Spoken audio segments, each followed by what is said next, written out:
Namaste and welcome, dear seekers, to this sacred space where we delve into the very essence of existence. Imagine the battlefield of Kurukshetra, a physical manifestation of the conflicts within us. Arjuna, a mighty warrior, finds himself paralyzed by doubt and despair just as the battle is about to commence. It is here, amidst the chaos, that Lord Krishna, his charioteer and divine guide, imparts the timeless wisdom of the Bhagavad Gita. Join me as we embark on a transformative journey, exploring the depths of our being through the divine wisdom of Krishna. Arjuna's dilemma is the eternal struggle of humanity. He stands at the precipice of war, facing his own kin, torn between his duty as a warrior and his love for his family. This is where the concept of dharma comes into play. Dharma is not just duty, it is the very essence of righteousness, the sacred thread that holds the fabric of existence together. It is not a rigid set of rules, but a deep, intuitive understanding of what is right and just in every situation. To act in accordance with Dharma is to align oneself with the cosmic order. But how do we discern our own Dharma? How do we navigate the complexities of life and make choices that are aligned with our highest good? This is the question that plagues Arjuna, and it is a question that resonates with each one of us. The answer, as Krishna reveals, lies in looking inward. It lies in silencing the clamor of the external world and listening to the whispers of our own hearts. Within each of us resides a deep well of wisdom, an intuitive knowing of what is right and true. This is the voice of our conscience, the compass that guides us towards our Dharma. When we learn to tune into this inner voice, the path of Dharma reveals itself effortlessly. Arjuna, consumed by the potential consequences of his actions, hesitates. He is trapped in the illusion of action, believing that he is the doer, bound by the fruits of his actions. Krishna reveals a profound truth. You have a right to perform your prescribed duty, but you are not entitled to the fruits of action. This is the essence of karma yoga, the yoga of selfless action. It is not about renouncing action altogether, but about performing our actions without attachment to the results. Imagine a potter molding clay. He focuses on the process, on shaping the clay with skill and precision. He does not dwell on the final product, for he knows that it is not entirely within his control. When we act with attachment to the fruits of our labor, we create suffering for ourselves. We become bound by our desires, constantly chasing after outcomes that may or may not come to pass. But when we surrender the fruits of our actions to a higher purpose, we free ourselves from the chains of attachment. This is the path to true liberation. Let go of the need to control the outcome and surrender to the flow of life. Who are we really? Are we merely the sum of our thoughts, emotions, and experiences? Or is there something more, something deeper, something eternal? Krishna reveals to Arjuna the true nature of the self. He speaks of the Atman, the eternal spark of consciousness that resides within each one of us. This Atman, this true self, is beyond the limitations of the physical body and the fluctuating mind. It is the witness, the observer, the eternal consciousness that pervades all of creation. To realize the self is to awaken to our true nature as divine beings, interconnected with all of life. Imagine a drop of water merging back into the vast ocean. It loses its individual identity, but gains the immensity and power of the ocean itself. This realization is a profound shift in perception, a deep inner knowing that transforms every aspect of our being. Chapter 4. Yoga, the Path to Union. The word yoga essentially means union. It is the union of the individual self with the divine, the merging of the drop back into the ocean. Krishna outlines different paths of yoga, each catering to the unique temperament and inclination of the seeker.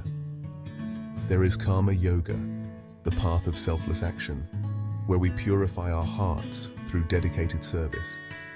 There is bhakti yoga, the path of devotion, where we surrender our hearts to the divine with love and longing.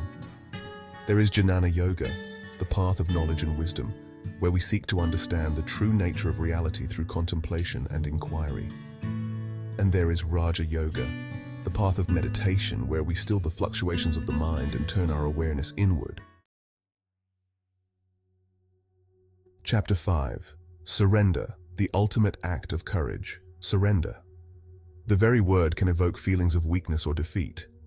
But in the context of the Bhagavad Gita, surrender is the ultimate act of courage. It is the courageous act of relinquishing control, of letting go of the ego's tight grip on the illusion of separation. To surrender to the divine is not to become passive or inactive. It is to align our will with the divine will, to become instruments in the hands of the divine. Imagine a leaf floating down a river. It doesn't resist the current, it doesn't fight against the flow. It simply surrenders to the river's embrace, allowing itself to be carried effortlessly towards its destination. This is the essence of surrender. When we surrender our fears, our doubts, and our anxieties to the divine, we open ourselves to a realm of infinite possibilities. We tap into a power that is far greater than our own limited human understanding. Chapter 6. Beyond the transient world, the world we perceive with our senses, the world of form and matter, is in a constant state of flux. It is ever-changing, impermanent, and ultimately illusory. Clinging to this world, Krishna explains, is the root cause of suffering. Imagine a child building a sandcastle on the beach. He becomes attached to his creation, but the tide inevitably comes in, washing it away. His attachment to the impermanent leads to disappointment and sorrow.